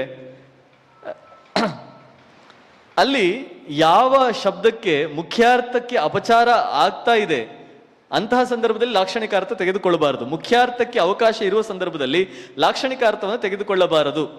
ಈಗ ಉದಾಹರಣೆಗೆ ಕುರ್ಚಿ ಅಂತಿದೆ, ನಾನು ಕುರ್ಚಿ ಅಂತ ಹೇಳಿದ್ರೆ ನಿಮ್ಗೆಲ್ರಿಗೂ ಅರ್ಥ ಆಗ್ತದೆ. ಹಾಗಿರುವಾಗ ನಾನು ಕುರ್ಚಿಗೆ ಮತ್ತೊಂದು ಯಾವುದು 4 ಕಾಲಿನದ್ದು ಅಂತ ಹೇಳಿದ್ರೆ ಆವಾಗ 4 ಕಾಲಿನದ್ದು ಬೇರೆ ಯಾವುದು ಬೇಕಾದ್ರೂ ಆಗ್ಬೋದು, ಕುರ್ಚಿ ಆಗಬೇಕಾಗಿಲ್ಲ. ನಾನು ಕುರ್ಚಿಯನ್ನ ಹೇಳಬೇಕಾದ ಅಥವಾ ಅದನ್ನು ನಾನು ಉದ್ದೇಶಿಸಿ ಮಾತಾಡಬೇಕಾಗಿರುವಾಗ ಕುರ್ಚಿ ಅಂತ ಹೇಳಿದ್ರೆ ಎಲ್ಲರಿಗೂ ಅರ್ಥ ಆಗುವ ಸಂದರ್ಭ ಇರುವಾಗ ಅದಕ್ಕೆ ಇನ್ನೊಂದು ಶಬ್ದವನ್ನು ನಾನು ಹೇಳಬಾರದು. ಮುಖ್ಯಾರ್ಥಕ್ಕೆ ಅಪಚಾರವಾದರೆ ನಾನು ಲಾಕ್ಷಣಿಕ ಅರ್ಥವನ್ನು ಬಳಸಬಾರದು ಅನ್ನುವುದು ಒಂದು ಸಿದ್ಧಾಂತ. ಹಾಗಾಗಿ ನೀವು ಅದಕ್ಕೆ ಲಾಕ್ಷಣಿಕ ಅರ್ಥವನ್ನು ಹಾಕಬಾರದು, ನೇರವಾದ ಅರ್ಥವನ್ನೇ ಇಟ್ಟುಕೊಳ್ಬೇಕು ಅಂತ ಹೇಳಿ ಅಸಿ ಅನ್ನುವ ಶಬ್ದಕ್ಕೆ ಮಾತ್ರ ಲಾಕ್ಷಣಿಕ ಅರ್ಥವನ್ನು ಹಾಕಿ ಅಂತ ಹೇಳಿ ದ್ವೈತ ಹೇಳಿತು. ನೋಡಿ, ಇದೇ ಬಹಳ ಮುಖ್ಯವಾದ ಭೇದ. ಅದ್ವೈತ ಹೇಳಿದ್ದು ನೀವು ಯಾವುದು ಮೊದಲ ಎರಡು ಶಬ್ದಕ್ಕೆ ಲಾಕ್ಷಣಿಕ ಅರ್ಥ ಹಾಕಿ ಕೊನೆಯ ಶಬ್ದಕ್ಕೆ ಮುಖ್ಯಾರ್ಥವನ್ನು ಉಳಿಸಿಕೊಳ್ಳಿ. ಅಸಿ ಅಂದ್ರೆ ನೀನು ಆಗಿದ್ದೀಯೇ ಅನ್ನೋದನ್ನು ಮುಖ್ಯಾರ್ಥವಾಗಿ ಉಳಿಸಿಕೊಳ್ಳಿ ಅಂತ ಅದ್ವೈತ ಹೇಳಿದರೆ, ದ್ವೈತ ಹೇಳಿತು ಇಲ್ಲ, ಅಸಿ ಅನ್ನುವ ಶಬ್ದಕ್ಕೆ ಆಗಿದ್ದೀಯೇ ನೀನೇ ಅದು ಅಂತ ಹೇಳುವ ಮುಖ್ಯಾರ್ಥವನ್ನು ಬಳಸಲಿಕ್ಕೆ ಸಾಧ್ಯ ಇಲ್ಲ, ಅಲ್ಲಿ ಲಾಕ್ಷಣಿಕ ಅರ್ಥವನ್ನು ಹಾಕಬೇಕು. ಮಿಕ್ಕ ಎರಡು ಶಬ್ದಗಳಿಗೆ ಬೇಕಾದ್ರೆ ನೀವು ಮುಖ್ಯಾರ್ಥವನ್ನು ಹಾಕಿಕೊಳ್ಳಬಹುದು. ಈ ಮುಖ್ಯವಾದ ಭೇದವೇ ಮುಂದೆ ಎರಡು ಸಿದ್ಧಾಂತಗಳಾಗಿ ಅದು ಪ್ರಚಾರಕ್ಕೆ ಬಂತು. ಇದು ಯಾಕೆ ಇಷ್ಟು ಮುಖ್ಯವಾಯಿತು ಅಂತ ಹೇಳಿದ್ರೆ, ನೀನು ಅದೇ ಆಗಿದ್ದೀಯೇ ಅಂತ ಹೇಳುವಾಗ ಆಗಿದ್ದೀಯೇ ಅಂದ್ರೆ ನೀನೇ ಅದು ಅಲ್ಲ, ನೀನು ಅದರ ಒಂದು ಅಂಶ, ನೀನು ಅದಕ್ಕೆ ಸೇರಿದ್ದೀಯೇ, ನೀನು ಅದಕ್ಕೆ ಅಧೀನನಾಗಿದ್ದೀಯೇ, ನೀನು ಅದಕ್ಕೆ ಒಳಪಟ್ಟಿದ್ದೀಯೇ ಅಂತ ಅರ್ಥ.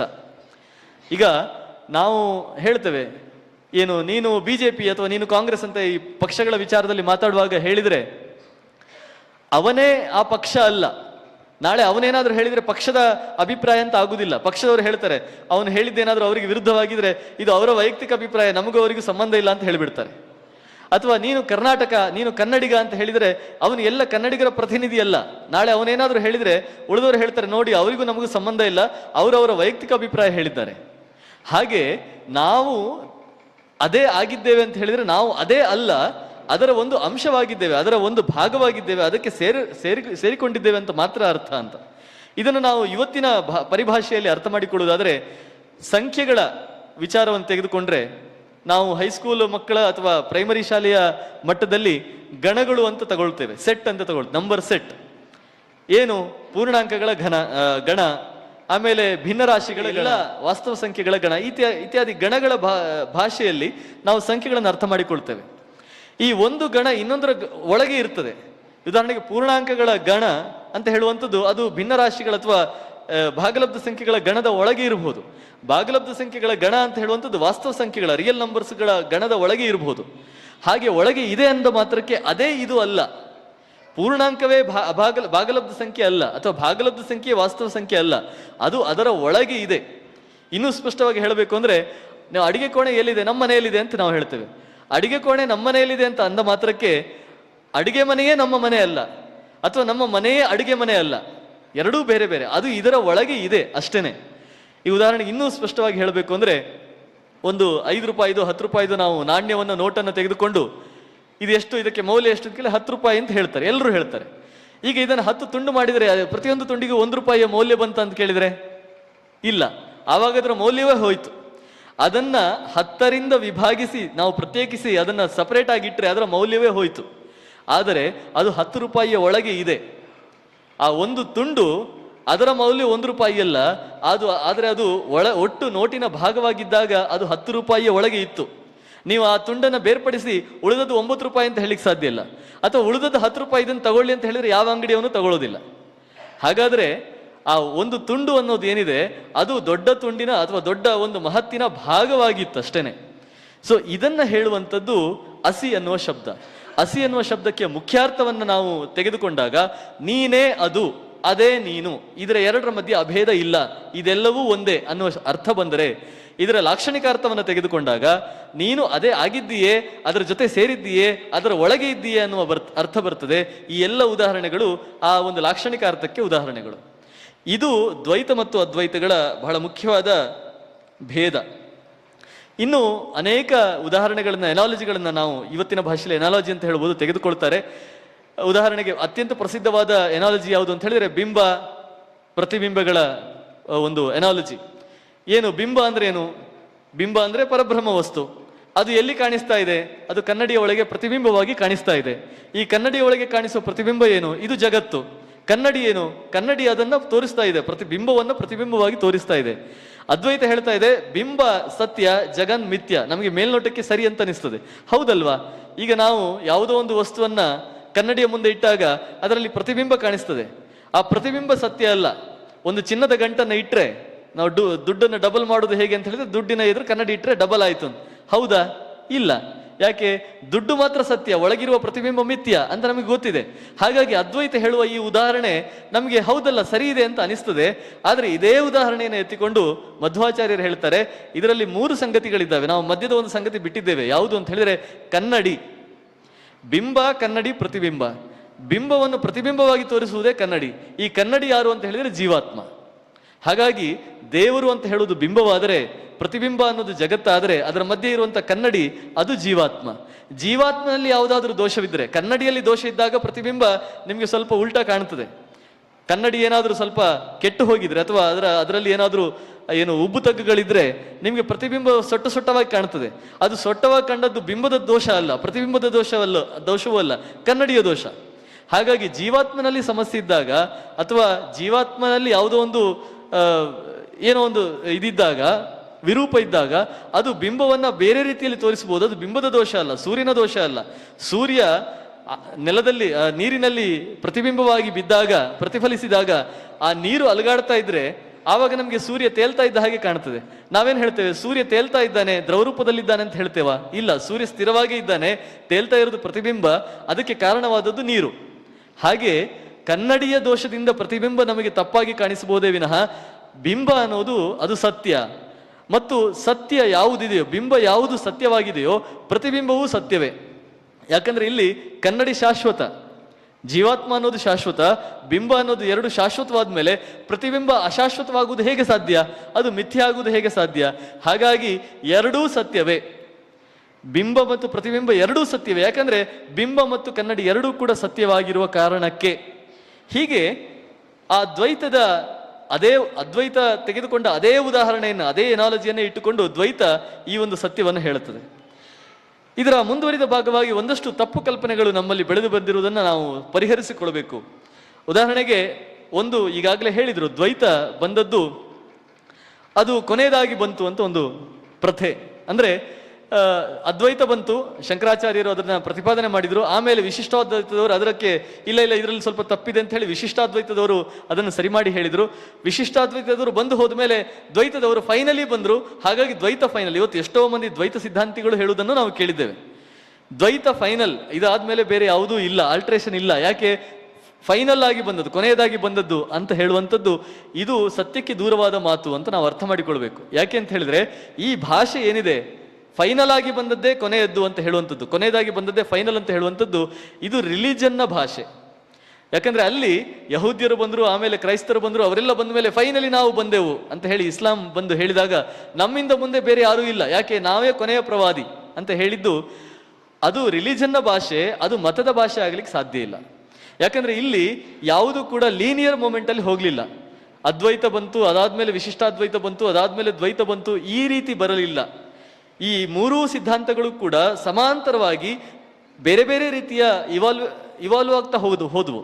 ಅದ್ವೈತದಿಂದಲೇ ಅನೇಕ ಕವಲುಗಳು ಬಂದಿರಬಹುದು, ದ್ವೈತದಿಂದ ಅನೇಕ ಕವಲುಗಳು ಬಂದಿರಬಹುದು. ಎರಡೂ ಕೂಡ ಸಮಾನ ಕಾಲದಲ್ಲಿ, ಒಂದೇ ಕಾಲದಲ್ಲಿ ಇದು ಬೇರೆ ಬೇರೆ ಚಿಂತನೆಗಳಿಗೆ ದಾರಿ ಮಾಡಿಕೊಟ್ಟದ್ದನ್ನು ಕೂಡ ನಾವು ನೋಡ್ತೇವೆ. ಹಾಗಾಗಿ ಈ ದ್ವೈತ ಫೈನಲ್ ಅಂತ ಹೇಳುವ ಒಂದು ವಿಚಾರವನ್ನು ನಾವು ಕೈ ಬಿಡಬೇಕು. ಅದಾದ ನಂತರವೂ ಕೂಡ ಬೇರೆ ಸಿದ್ಧಾಂತಗಳು ಬರುವುದಕ್ಕೆ ಅವಕಾಶ ಇದೆ. ಅವರು ಅಲ್ಪ ಸ್ವಲ್ಪ ವ್ಯತ್ಯಾಸಗಳನ್ನು ಮಾಡಿಕೊಂಡು ಇನ್ನೊಂದು ಹೊಸ ಸಿದ್ಧಾಂತವನ್ನ ಸೃಷ್ಟಿ ಮಾಡ್ಲಿಕ್ಕೆ ಅವಕಾಶ ಇದೆ. ಇದು ಮತದ ವೈಶಿಷ್ಟ್ಯ.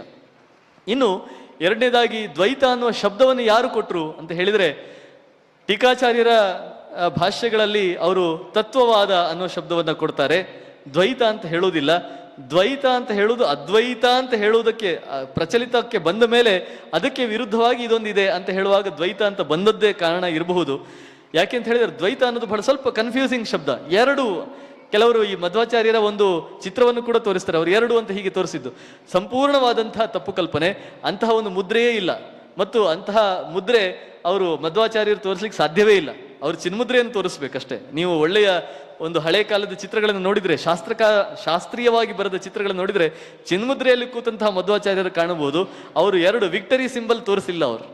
ಹಾಗಾಗಿ ಇದು ಎರಡು ಅಥವಾ ಭೇದ ಅಂತ ಹೇಳುವಂಥದ್ದು ಇದು ತಪ್ಪು ಕಲ್ಪನೆಗಳಿಗೆ ದಾರಿ ಮಾಡಿಕೊಟ್ಟಿದೆ. ನಾನಾಗಲೇ ಪ್ರಾರಂಭದಲ್ಲಿ ಉಲ್ಲೇಖಿಸಿದ ಉದಾಹರಣೆ, ಅದು ಇದು ಬೇರೆ ಅಂತ ಹೇಳುವ ದ್ವೈತ ಅಂತ ಹೇಳಿಬಿಡ್ತಾರೆ, ಅದಲ್ಲ.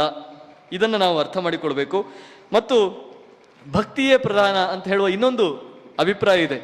ಜ್ಞಾನ ಮಾರ್ಗ ಅಲ್ಲ, ಜ್ಞಾನ ಮಾರ್ಗಕ್ಕಿಂತ ಭಕ್ತಿ ಮಾರ್ಗವೇ ಶ್ರೇಷ್ಠ ಅಂತ ಮಧ್ವಾಚಾರ್ಯರು ಹೇಳಿಬಿಟ್ಟಿದ್ದಾರೆ ಅಂತ ಹೇಳಿ ಅನೇಕ ಮಂದಿ ಅದನ್ನು ಪ್ರತಿಪಾದನೆ ಮಾಡುವುದನ್ನು ನಾವು ನೋಡಿದ್ದೇವೆ. ಆದರೆ ಹೇಗೆ ಶಂಕರಾಚಾರ್ಯರು ಜ್ಞಾನ ಮಾರ್ಗದ ಮೂಲಕ ಮೋಕ್ಷವನ್ನು ಪಡೆಯಬಹುದು ಅಂತ ಹೇಳಿದರೋ, ಅದೇ ರೀತಿಯಲ್ಲಿ ಮಧ್ವಾಚಾರ್ಯರು ಕೂಡ ಅಷ್ಟೇ ಘನಿಷ್ಠವಾದ ವಿದ್ವಾಂಸರು, ವಿದ್ವತ್ ಪಂಡಿತರು. ಅವರು ಖಂಡಿತವಾಗಿಯೂ ಜ್ಞಾನ ಮಾರ್ಗ ಕಡಿಮೆ ಅಂತ ಹೇಳಲಿಕ್ಕೆ ಸಾಧ್ಯ ಇಲ್ಲ. ಆದರೆ ಅಲ್ಲೊಂದು ಸೂಕ್ಷ್ಮವನ್ನು ನಾವು ಗಮನಿಸಬೇಕು. ಅದ್ವೈತ ಹೇಳ್ತದೆ, ನೀನು ಜ್ಞಾನಿಯಾದಾಗ, ನಿನ್ನ ಅಜ್ಞಾನ ಕಳೆದು ಹೋದಾಗ, ನೀನು ಆತ್ಮಜ್ಞಾನವನ್ನು ಪಡೆದುಕೊಂಡಾಗ ತಕ್ಷಣ ಮೋಕ್ಷ ಸಿಗಬಹುದು, ತಕ್ಷಣ ಮೋಕ್ಷ ಸಿಗಬಹುದು. ಆದರೆ ಇಲ್ಲಿ ದ್ವೈತವಾದ ಹೇಳ್ತದೆ, ಇಲ್ಲ, ಅದರ ಜೊತೆಗೆ ಭಗವದ್ ಅನುಗ್ರಹ ಇದ್ರೆ ಮಾತ್ರ ಮೋಕ್ಷ. ಯಾಕಂದ್ರೆ ಆ ಆತ್ಮಜ್ಞಾನವನ್ನು ಪಡೆದು ಅವನಿಗೆ ಭಕ್ತಿ ಇಲ್ಲದೆ ಹೋದ್ರೆ, ಅವನಿಗೆ ನಾನು ಏನು ಇನ್ನೊಂದರ ಅಡಿಯಾಳು, ಆ ಒಂದು ದಾಸಭಾವ ಇಲ್ಲದೆ ಹೋದ್ರೆ ಅವನು ಸರ್ವಾಧಿಕಾರಿ ಆಗುವ ಸಾಧ್ಯತೆ ಇದೆ. ನಮ್ಮಲ್ಲಿ ಎಷ್ಟೋ ಸರ್ವಾಧಿಕಾರಿಗಳ ಸಮಸ್ಯೆ ಏನಂದ್ರೆ, ಅವರು ನಾವೇ ನಮಗಿಂತ ಮೇಲೆ ಬೇರೆ ಯಾರೂ ಇಲ್ಲ ಅಂತ ಅಂದುಕೊಂಡದ್ದೇ ಸರ್ವಾಧಿಕಾರದ ಲಕ್ಷಣ. ಹಾಗೆ ಆತ್ಮಜ್ಞಾನ ಪಡೆದು ಅಲ್ಲಿ ವಿವೇಕ ಇಲ್ಲದೆ ಹೋದರೆ, ಆತ್ಮಜ್ಞಾನ ಪಡೆದು ದಾಸಭಾವ ಇಲ್ಲದೆ ಹೋದರೆ ಅವನಿಗೆ ಮೋಕ್ಷದ ಸಾಧ್ಯತೆ ಇಲ್ಲ. ಇದನ್ನ ದ್ವೈತ ಹೇಳ್ತಾ ಇದೆ. ಆ ಆತ್ಮಜ್ಞಾನದ ಜೊತೆಗೆ ಅವನಿಗೆ ಆತ್ಮಜ್ಞಾನ ಅಂತ ಹೇಳಿದ್ರೇನು, ನಾನು ಈ ಒಂದು ಭಗವದ್ ಅನುಗ್ರಹದ ಒಂದು ದೊಡ್ಡ ಪರಬ್ರಹ್ಮದ ಒಂದು ಭಾಗ, ಅದರ ಒಳಗೆ ಸೇರಿಕೊಂಡಿರುವ ಒಂದು ಭಾಗ, ಅದು ದೊಡ್ಡದು, ಅದು ಮಹತ್, ಅದು ಅಮಿತ, ನಾನು ಮಿತ, ಅದು ಸ್ವತಂತ್ರ, ನಾನು ಪರತಂತ್ರ. ಯಾಕಂದ್ರೆ ಅದಕ್ಕೋಸ್ಕರ ಅದಕ್ಕೆ ಅಧೀನ ನಾನು. ಈ ಒಂದು ಭಾವ ಬಂದಾಗ ಮಾತ್ರ ಅವನಿಗೆ ಭಕ್ತಿಯ ಒಂದು ಪರಮ ಬಿಂದುವನ್ನು ಮುಟ್ಲಿಕ್ಕೆ ಸಾಧ್ಯ. ಅದರ ಮೂಲಕ ಭಗವದ್ ಅನುಗ್ರಹ ಆಗಿ ಅವನಿಗೆ ಮೋಕ್ಷ ಸಿಗಬೇಕು ಅನ್ನುವುದೇ ದ್ವೈತದ ಸಿದ್ಧಾಂತ. ಹಾಗೇನೆ ಮಹಾಭಾರತವನ್ನ ನೋಡಿದ್ರೆ ಸಾಕು, ಇದು ಕೂಡ ಅನೇಕ ಪ್ರತಿಪಾದನೆಗಳು ಬೇರೆ ಬೇರೆ ವೇದಿಕೆಗಳಲ್ಲಿ ಕಂಡು ಕೇಳಿರುವಂಥದ್ದೇ. ಮಹಾಭಾರತ ಒಂದಿದ್ರೆ ಸಾಕು, ವೇದಗಳ ಬಗ್ಗೆ ಹೇಳಬೇಕಾಗಿಲ್ಲ, ಉಪನಿಷತ್ತುಗಳ ಬಗ್ಗೆ ಮಾತಾಡಬೇಕಾಗಿಲ್ಲ, ಮಹಾಭಾರತವೇ ಅಂತಿಮ, ಮಧ್ವಾಚಾರ್ಯರೇ ಹೇಳಿಬಿಟ್ಟಿದ್ದಾರೆ. ನಮ್ಮಲ್ಲಿ ಏನೇ ಆದರೂ ಕೂಡ ಇದೊಂದಿದೆ. ಈ ಕೆಲವು ಸಲ ಏನಾಗ್ತದೆ, ಈ ಸರ್ಕಾರಿ ಇಲಾಖೆಗಳಲ್ಲಿ ಲಂಚ ಕೊಡ್ಲಿಕ್ಕೆ ಹೋದಾಗ, ಅಂದ್ರೆ ಲಂಚ ಕೇಳ್ತಾರೆ, ನಾವೇ ಸ್ವತಃ ಕೊಡ್ಲಿಕ್ಕೆ ಹೋಗೋದಿಲ್ಲ, ಯಾರು ಕೂಡ ಹೋಗೋದಿಲ್ಲ, ಅವ್ರು ಕೇಳಿದ್ರು ಅಂತೂ ಕೊಡ್ತೇವೆ. ಆವಾಗ ನಾವು ಕೇಳಿದ್ರೆ ಲಂಚ ಯಾಕೆ ಕೊಡಬೇಕು ಅಂತ ಕೇಳಿದ್ರೆ, ಸ್ವಾಮಿ ನನಗಲ್ಲ, ಅವರು ಕೇಳ್ತಾ ಇದ್ದಾರೆ ಅಂತ ಹೇಳ್ತಾರೆ. ತುಂಬಾ ಕಡೆಯಲ್ಲಿ ನಾವು ನೋಡಿದ್ವಿ, ಮೇಲಧಿಕಾರಿಗಳು ಕೇಳ್ತಾರೆ, ನನಗೆ ಬೇಡ, ನಾನು ₹1 ಮುಟ್ಟೋದಿಲ್ಲ, ಅವರು ಕೇಳ್ತಾರೆ, ಹಾಗಾಗಿ ಕೊಡಿ. ಹೀಗೆ ಕೆಲವು ಸಲ, ಎಷ್ಟೋ ಸಲ ನಮ್ಮ ವೇದಿಕೆಗಳಲ್ಲಿ ಪ್ರತಿಪಾದನೆ ಮಾಡುವಾಗ ನನ್ನ ಅಭಿಪ್ರಾಯವನ್ನ ಸ್ಥಾಪನೆ ಮಾಡುವುದಕ್ಕೆ ನಾನೇನು ಹೇಳ್ತೇನೆ, ಮಧ್ವಾಚಾರ್ಯರೇ ಹೇಳಿಬಿಟ್ಟಿದ್ದಾರೆ, ಅವರು ಅನುವ್ಯಾಖ್ಯಾನದಲ್ಲಿ ಹೇಳಿಬಿಟ್ಟಿದ್ದಾರೆ, ಅವರು ಇನ್ನೊಂದು ಯಾವುದೋ ಒಂದು ಗ್ರಂಥದಲ್ಲಿ ಹೇಳಿಬಿಟ್ಟಿದ್ದಾರೆ, ಮಹಾಭಾರತ ತಾತ್ಪರ್ಯ ನಿರ್ಣಯದಲ್ಲಿ ಹೇಳಿಬಿಟ್ಟಿದ್ದಾರೆ. ಈ ರೀತಿಯ ಮಾತುಗಳು, ಮಹಾಭಾರತವೇ ಅಂತಿಮ ಅಂತ ಮಧ್ವಾಚಾರ್ಯರು ಘಂಟಾಘೋಷವಾಗಿ ಎಲ್ಲೂ ಕೂಡ ಅದನ್ನು ಪ್ರತಿಪಾದನೆ ಮಾಡಿಲ್ಲ. ವೇದಗಳೇ, ಯಾಕಂದ್ರೆ ಶ್ರುತಿ ಪರಂಪರೆಯಿಂದಲೇ ಇದೆಲ್ಲವೂ ಬಂದದ್ದು. ಅದಕ್ಕೆ ವಿಶ್ವೇಶತೀರ್ಥರ ಒಂದು ಅತ್ಯುತ್ತಮವಾದ ಮಾತಿದೆ, ನಮಗೆ ಎಷ್ಟೋ ಸಲ ಕೆಲವು ವಸ್ತುಗಳು ಕಾಣೋದಿಲ್ಲ, ಸ್ವಲ್ಪ ವಯಸ್ಸಾದಾಗ ಅಥವಾ ಕಣ್ಣಿನ ದೃಷ್ಟಿದೋಷದಿಂದ ಕೆಲವು ಸಲ ಕಾಣೋದಿಲ್ಲ.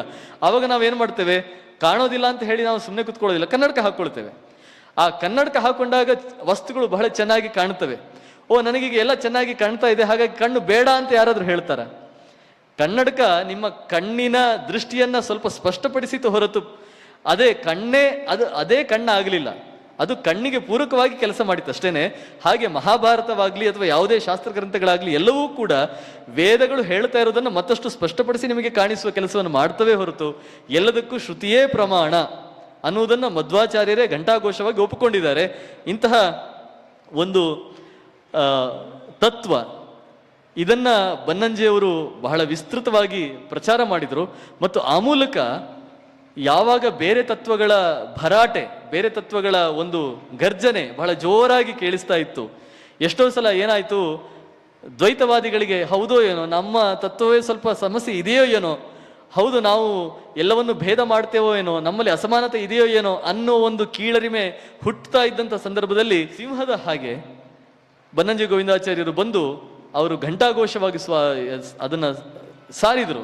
ದ್ವೈತವಾದ ಅಂತ ಹೇಳುವಂಥದ್ದು ಅದು ಯಾವುದು ಕೀಳಲ್ಲ, ಯಾವುದಕ್ಕೂ ಕೀಳಲ್ಲ, ಅದು ಎಲ್ಲ ಸಿದ್ಧಾಂತಗಳ ಸರಿಸಮನಾಗಿ ನಿಲ್ಲುವಂತಹ ಒಂದು ಅತ್ಯಂತ ಅದ್ಭುತವಾದ ಮಧ್ವಾಚಾರ್ಯರ ಕೊಡುಗೆ, ತತ್ವಜ್ಞಾನಕ್ಕೆ ನಮ್ಮ ಕನ್ನಡ ನಾಡು ಕೊಟ್ಟಂತಹದ್ದು ಬಹಳ ದೊಡ್ಡ ಕೊಡುಗೆ ಅಂತ ಹೇಳಿ ಅದರ ಪ್ರತಿಪಾದನೆಯನ್ನು 40-50 ವರ್ಷಗಳ ಕಾಲ ನಿರಂತರವಾಗಿ ಮಾಡಿದ್ದು ಇದು ಕನ್ನಡ ನಾಡಿನ ಪುಣ್ಯ. ಹಾಗಾಗಿ ಆ 4 ತತ್ವಜ್ಞಾನಗಳ ಜೊತೆಗೆ ನಾವು 4 ತತ್ವಜ್ಞಾನಿಗಳ ಜೊತೆಗೆ ಶಂಕರಾಚಾರ್ಯರು, ಮಧ್ವಾಚಾರ್ಯರು, ರಾಮಾನುಜಾಚಾರ್ಯರು ಮತ್ತು ಬಸವಣ್ಣ ಮತ್ತು ಎಲ್ಲ ಇಡೀ ವಚನ ಪರಂಪರೆ ಇದರ ಇಷ್ಟರ ಜೊತೆಗೆ ಬನ್ನಂಜೆಯವರನ್ನು ನೆನೆಯಬೇಕು. ಯಾಕಂದ್ರೆ ಅವರು ಕೇವಲ ದ್ವೈತವಾದಿಗಳಾಗಿ ದ್ವೈತವನ್ನು ಮಾತ್ರ ಇದೇ ಅಂತಿಮ ಅಂತ ಹೇಳ್ತಾ ಹೋಗ್ಲಿಲ್ಲ. ಭಗವದ್ಗೀತೆಯೇ ಒಂದು ನಮಗೆ ಉದಾಹರಣೆ. ಅದರಲ್ಲಿ ಶಂಕರ, ರಾಮಾನುಜ, ಮಧ್ವ ಅಂತ 3 ಭಾಷ್ಯಗಳನ್ನು ಹೇಳಿ ಕೊನೆಗೆ ತನ್ನ ಅಭಿಪ್ರಾಯವನ್ನು ಅವರು ಕೊಡ್ತಾ ಇದ್ರು. ಇಂತಹ ಕೆಲಸವನ್ನು ಬಹುಶಃ ಅನಂತರದವರು ಕೂಡ ಮಾಡಿದ್ದು ಬಹಳ ಕಡಿಮೆ. ಇಂತಹ ಅದ್ಭುತವಾದ ಕೆಲಸವನ್ನು ಮಾಡಿದ ಬನ್ನಂಜೆ ಎಂಬ ಕನ್ನಡಕದ ಮೂಲಕ ನಮಗೆ ಈ ತತ್ವವನ್ನು ನೋಡುವ ಕಣ್ಣು ಬರಲಿ. ಅಂತಹ ಕನ್ನಡಕವನ್ನು ಆದಷ್ಟು ಬೇಗ ನಾವು ಧರಿಸೋಣ ಮತ್ತು ಧರಿಸಿದ್ದರೆ ಅದರ ಮೂಲಕ ಜಗತ್ತನ್ನು ನೋಡೋಣ. ಜಗತ್ತು ಸತ್ಯವಾಗಿದೆ, ಪರಬ್ರಹ್ಮವೂ ಸತ್ಯವೇ, ಜೀವಾತ್ಮರೂ ಸತ್ಯವೇ. ಇಂತಹ ಸತ್ಯ ಬದುಕಿನಲ್ಲಿ, ಸತ್ಯ ಲೋಕದಲ್ಲಿ ನಾವೆಲ್ಲರೂ ತತ್ವಜ್ಞಾನದ ಮಧುವನ್ನ ಹೀರೋಣ ಅಂತ ಹೇಳ್ತಾ ಈ ಒಂದು ವಿಚಾರ ಮಂಥನಕ್ಕೆ, ಮಂಡನೆಗೆ ಅವಕಾಶ ಮಾಡಿಕೊಟ್ಟ ಈ ವ್ಯವಸ್ಥೆಗೆ ಧನ್ಯವಾದಗಳು. ಕೇಳಿದ ಎಲ್ಲ ಕಿವಿಗಳಿಗೆ ನಮಸ್ಕಾರ.